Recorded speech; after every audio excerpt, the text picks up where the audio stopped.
Track 20. Their holidays start at the beginning of July. Listen again. Their holidays start at the beginning of July. Track 21.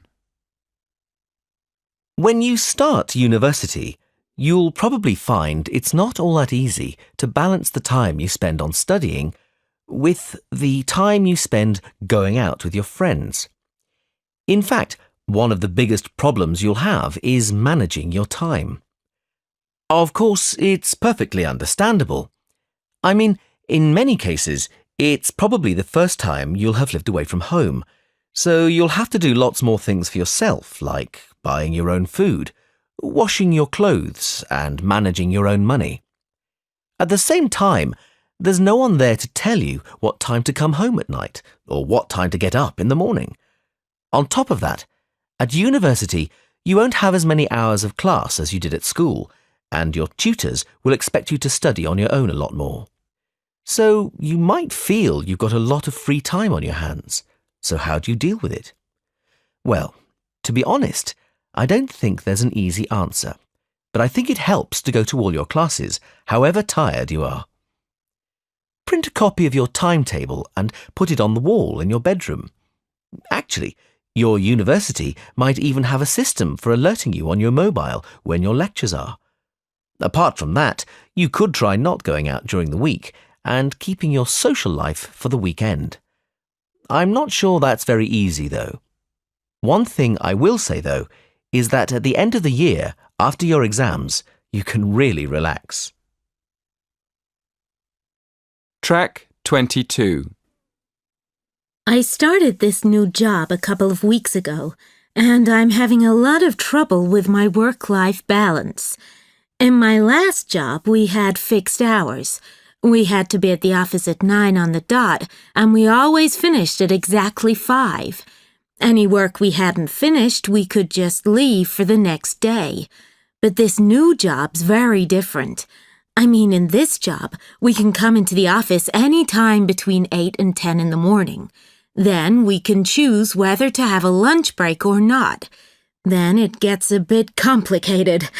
If we have a lunch break, we can leave between 4 and 6. If we don't have a lunch break, we can go home between 3 and 5. Okay, well, at first this system sounded really good, especially for me because I have young children. But the problem is that if we haven't finished our work, we have to finish it off at home. So it's actually very difficult to draw the line between work and home. For example, on Mondays, I can leave the children at school, go to the gym, and get into the office quite late. But I can't take a lunch break because I need to leave early to pick the children up from school. They come out at 4. And then I have to work from home in the evening to finish what I have to do. Track 23. If you look at this chart, you can see how we plan our projects. This one is a survey we're working on this year about where people like to shop. Okay.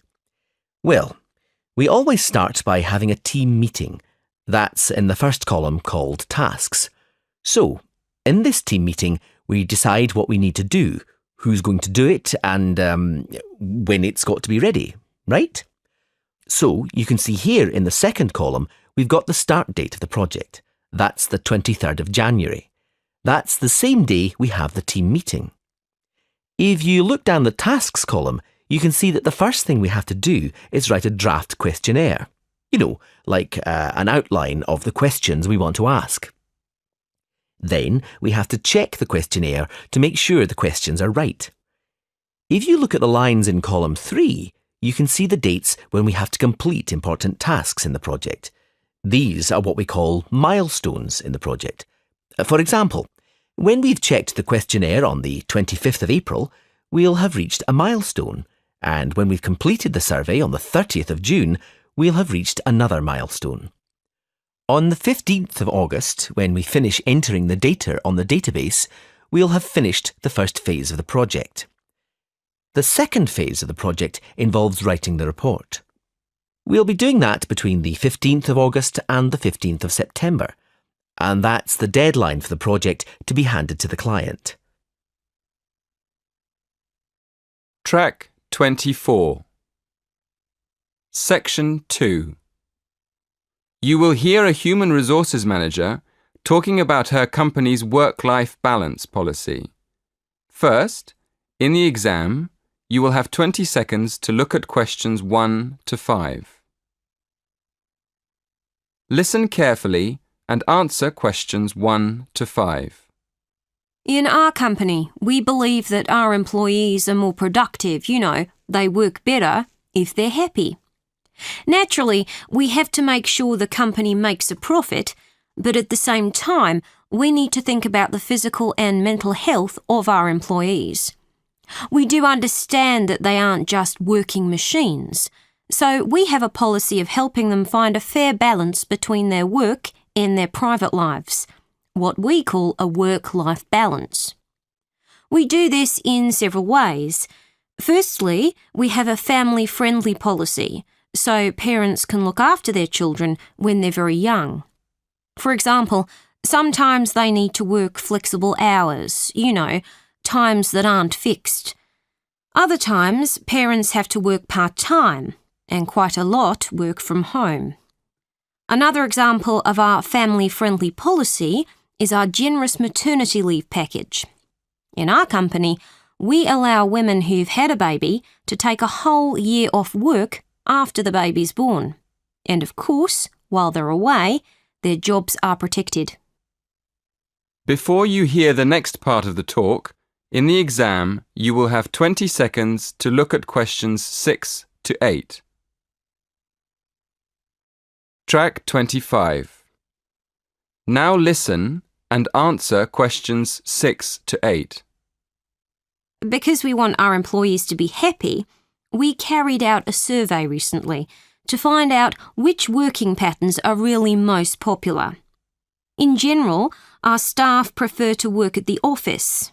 In fact, nearly half come in during regular office hours, from 9 to 5. Anyway, we also asked about part-time work, working from home, and another option, job sharing. Job sharing is a kind of part-time work where two people share the responsibilities for one full-time job. Anyway, we found that only 5% of our staff wanted to share a job, so it's not very popular on the whole. But when it comes to working part-time, we were surprised to find that 27% of our employees would actually prefer it. That's a very high number, really, over a quarter of the staff. And then it was interesting to see that quite a lot of our staff, 20% in fact, would like to work from home. Before you hear the rest of the talk, in the exam you will have 20 seconds to look at questions 9 and 10. Track 26. Listen carefully and answer questions 9 and 10. I'd like to give you an example of the kind of person who benefits most from our family-friendly policy. Sally is one of our assistants in accounting who has 2 small children. Sally's husband travels abroad a lot, so she has to look after the children on her own most of the time. Both the children go to a nursery early in the morning. So we've agreed that Sally can come in at 8 o'clock after she leaves the children. At lunchtime, Sally's sister picks the children up from the nursery. But she has to go to work herself at 3 o'clock, so Sally leaves the office at 2 to collect the children from her sisters, and she makes up the extra time by finishing her work at home. That is the end of section 2. In the exam, you will have half a minute to check your answers.